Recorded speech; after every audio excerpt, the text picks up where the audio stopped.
내륙과 산지에 이번 주말 다시 폭우가 예보됐습니다. 산사태 위험이 높은 취약 지역을 돌아봤습니다. 대형 화재로 터전을 잃은 속초 청년몰 상인들이 지역사회 배려로 임시둥지를 마련해 재기에 나섰습니다. 강원도의회 지역 상담소 설치에 대한 여론이 계속 악화되면서 의회가 일단 한 발 물러서 조례 상정을 보류했습니다. 내년 국토교통부 투자선도지구에 동해 무릉변류천지와 양양 역세권 개발 등 도내 3곳이 선정됐습니다. 안녕하십니까. 뉴스데스크 강원입니다. 전국적으로 연일 집중호우가 쏟아지면서 산사태와 침수 등으로 대규모 인명피해가 잇따랐습니다. 이번 주말 당장 장마전선이 활성화하고 향후 태풍도 올 수 있는 만큼 안전조치를 더욱 강화할 필요가 있습니다. 이하라 기자가 산사태 취약지 점검 현장을 동행 취재했습니다. 3년 전 태풍 마이삭과 하이선으로 피해를 입은 강릉시 영곡면 곳곳에 수해를 막기 위한 사방시설이 설치됐습니다. 최근 집중호우에 대규모 인명피해가 발생하고 이번 주말 다시 큰 비가 예고되면서 산사태 현장 예방단이 더욱 꼼꼼하게 사방시설을 점검합니다. 주말에 비가 많이 온다고 하니까 주청보를 좀 확인 좀 잘 해주세요. 이상 없어요. 산사태 취약지 가운데 사유림은 지자체가 관리하고 있는데 연이은 대형 산불을 겪은 강릉시는 취약지가 181곳으로 늘었습니다. 주말 동안 시간당 30mm의 장대비가 올 수 있는 만큼 신경을 바짝 쓰고 있습니다. 나무 벌채 후 산사태 우려가 있기 때문에 저희 시에서는 산지 사방이라든가 계류 보존이라든가 집 주변 옹벽 쌓기라든가 이런 작업을 해서 2차 피해를 예방하고 있습니다. 비가 그쳤다고는 하지만 계속된 비에 흙이 물을 많이 머금고 있는 상황. 약한 비에도 산사태가 발생할 수 있어 강원 전역은 산사태 위기경보 주의 단계를 유지하고 있습니다. 산사태 관리 방식을 더욱 강화해야 한다는 목소리도 나옵니다. 강릉 구규림 관리소는 4명의 산사태 현장 예방단원과 구규림 관리소 직원들이 133곳의 산사태 취약지를 점검하는데 위험 상황을 대비한 주민 대피 계획도 세워야 합니다. 현장 점검을 하고 나서 민가 피해가 우려되는 지역이 있을 시 대피 장소로 이동하시라고 미리 사전에 고지를 해드립니다. 대피 명령을 더욱 강화할 필요도 있습니다. 실제로 지난 17일 대피 권고가 내려진 정선에서 일부 주민이 거부해 어려움을 겪기도 했습니다. 가축을 키운다, 자기는 전혀 위험하지 않다, 이렇게 위험 안전 불감증에 있는 분들이 되게 많으셔서 그런 부분들이 저희가 좀 많이 힘들었거든요.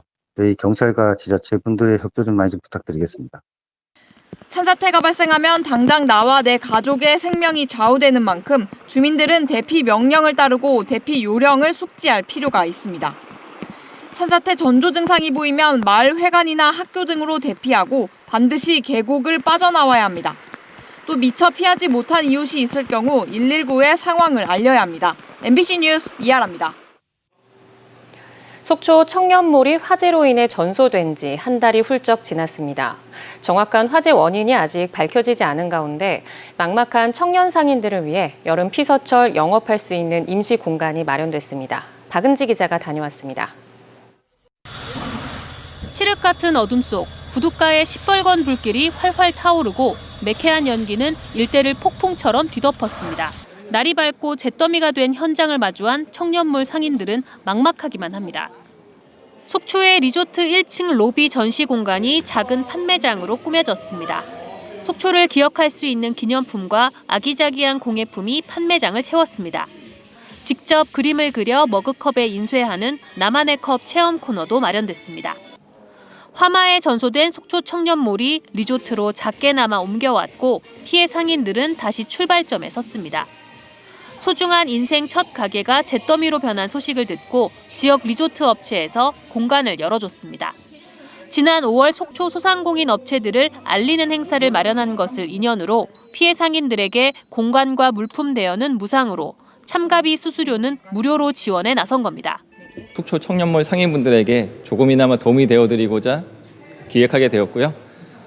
이번 행사를 통해서 속초 지역뿐 아니라 다른 지역에 계신 분들도 속초 청년몰에 대한 관심을 좀 가질 수 있는 계기가 되었으면 좋겠습니다. 다시 빈 도화지를 채색해야 하지만 상인들은 출근할 곳이 생긴 감회가 새롭습니다. 수익을 내는 것이 녹록하지는 않지만 조합으로 운영해 함께 영업 공간을 공유하며 어려움을 나눴습니다. 속초 해수욕장 여름축제장 판매 부스도 참여해 피서철 영업에 나설 계획입니다. 조합 차원에서 행사도 하고 또 조합 차원에서 판매하는 것도 있었고 이렇게 하다 보니까 이런 게 완전 생소한 건 아니고요. 그래서 원래 하던 거에서 조금 연장이라고 생각을 하고 판매를 하고 있는데 화재 한 달이 훌쩍 넘었지만 정확한 원인 규명이 이루어지지 않아 피해 보상도 늦어지고 있습니다. 속초시는 청년몰 접근을 차단하는 외벽을 설치하고 건물 정밀 안전진단을 실시하기로 했습니다. 코로나 끝에 처음 맞는 여름 성수기에 대한 기대는 대형 화재가 집어삼켰지만 생계의 터전을 잃었던 상인들은 다시 재기의 팔을 걷었습니다. MBC 뉴스 박은지입니다. 강원도의회 지역 상담소 설치 추진이 중단됐습니다. 여론이 좋지 않자 도의회가 해당 조례 상정을 보류했습니다. 지역 민원을 신속히 해결하겠다는 취지는 이해되지만 도민 눈높이에 맞는 운영 방법을 찾아야 한다는 지적입니다. 백승호 기자가 보도합니다. 오늘 열린 강원도의회 본회의, 각 위원회에서 가결된 조례가 속속 상정됩니다. 일괄하여 상정합니다. 그런데 의회 운영위원회에서 원안 통과된 안건 중 도의회 지역 상담소 설치 조례안은 빠져 있습니다. 위원회 위원들이 찬성해 가결된 조례가 본회의에 오르지 못한 건 매우 이례적입니다. 해당 조례는 강원도 18개 시군에 도의회 상담소를 설치하고 민원 상담관도 두겠다는 내용입니다. 도내 시군에 지역 상담소를 설치하여 지역 민원을 신속하게 수령 해결하기 위해 본 조례안을 발의하게 되었습니다. 하지만 상담소가 설치되면 도의원 개인 사무실로 변질될 수 있다는 지적이 나왔습니다. 또 경기도와 충청남도 등 다른 지역 사례를 보면 상담소 한 곳당 평균 상담 건수가 10건이 채 안 되는데 굳이 필요하냐는 물음표가 붙었습니다. 시민사회단체는 상담소 운영에 매년 8억 원이 넘는 돈이 든다며 세금 낭비라고 비판했습니다. 이렇게 여론이 악화되자 도의회 의장단은 직권으로 해당 조례의 본회의 상정을 보류했습니다. 심영권 운영위원장은 상담소 설치가 의원들이 대우받기 위한 것으로 보이고 있다며 도민들과 공감대를 형성할 때까지 조례 상정을 늦추는 것으로 논의됐다라고 밝혔습니다. 강원도의회 이런 결정으로 상담소 설치 논란은 당분간 수면 아래로 가라앉을 듯합니다. 하지만 상담소 설치 조례가 폐지된 게 아닌 만큼 불씨는 여전히 남아 있습니다. 일부에서는 지역 시군의회의 공간이나 관공서 회의실을 공유 대여해 시범적으로 운영하는 대안을 제시했습니다.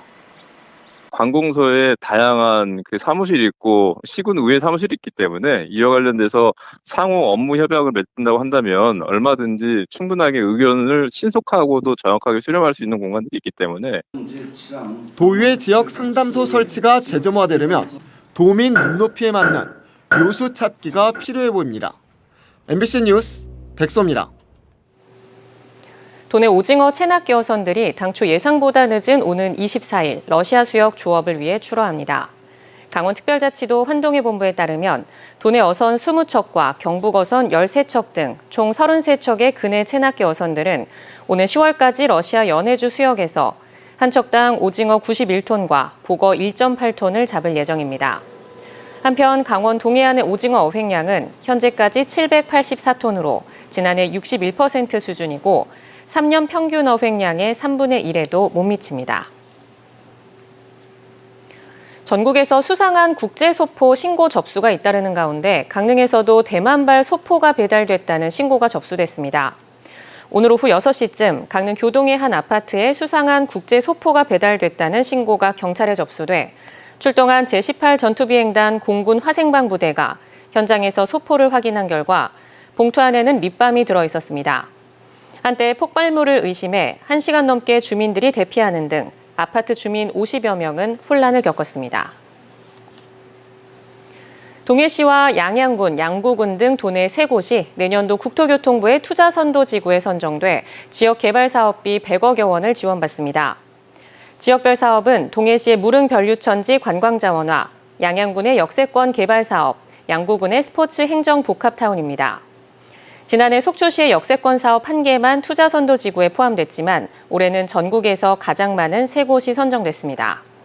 한편 정성군은 지역 수요 맞춤 지원 사업에 선정돼 화암면 그린바위 마을에 전시와 창작, 공유 숙박 공간인 아트 플랫폼이 조성됩니다. 전 남자친구의 생후 사흘 된 아이를 영하의 날씨에 유기한 20대 친모에게 재판부가 징역 3년에 집행유예 5년을 선고했습니다.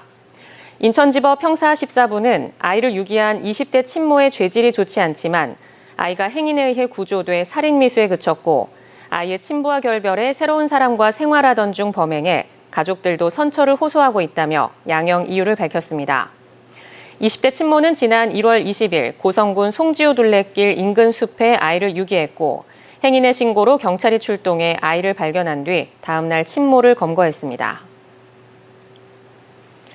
동해시가 민선 8기 공약사항인 보훈복지회관 건립 추진을 위해 강원 동부보훈지청에 국비 지원을 건의했습니다. 동해시는 천곡동에 있는 기존 보훈회관이 협소한 데다 건립된 지 28년이 지나 용정동으로 이전 신축하기로 하고 지난 3월 착공에 나섰지만 건립된 지 30년이 지난 건물에만 지원하는 국가보훈부 규정에 막히자 강원 동부보훈지청에 국비 5억 원 지원을 건의했습니다. 신축 보훈회관의 예상 건립 비용은 70억 원으로 동해시는 현재 61억 원의 예산만 확보해 사업 추진에 어려움을 겪고 있습니다. 고성군이 사랑의 열매 나눔 실천 행사에서 2022년 한 해 동안 1인당 모금액이 가장 많은 지자체로 선정돼 강원도 공동모금회장 표창을 받았습니다. 고성군은 지난 한 해 동안 5억 3천여만 원의 성금을 모금해 주민 1인당 모금액이 약 2만 원에 달해 강원도 내에서 가장 높았습니다. 이에 따라 나눔 실천을 통한 기부 문화 확산 등에 크게 기여했다는 평가를 받았습니다. 강릉여고가 제56회 대통령배 전국 중고 배구 대회에서 우승을 차지했습니다. 어제 전남 영광 스포디움 체육관에서 열린 전국 중고 배구 대회에서 강릉여고는 전주 근영여고를 상대로 세트 스코어 3대2로 승리를 거뒀습니다. 올해 대통령배 대회에는 전국 58개 팀, 남녀 선수 1,200여 명과 코치진이 참가했습니다. 경찰관이 아들과의 공조로 절도범을 붙잡아 화제가 되고 있습니다. 삼척경찰서에 따르면 지난달 삼척 도심에서 발생한 휴대전화와 현금 절도 사건과 관련해 삼척경찰서 형사 2팀장 김남선 경위는 CCTV를 통해 피의자를 10대로 추정하고 이동 동선이 자신의 아들 학원 근처인 점을 파악해 아들에게 인상착의와 특징을 알려줬습니다. 강원뉴스 마칩니다. 시청해주신 여러분 고맙습니다.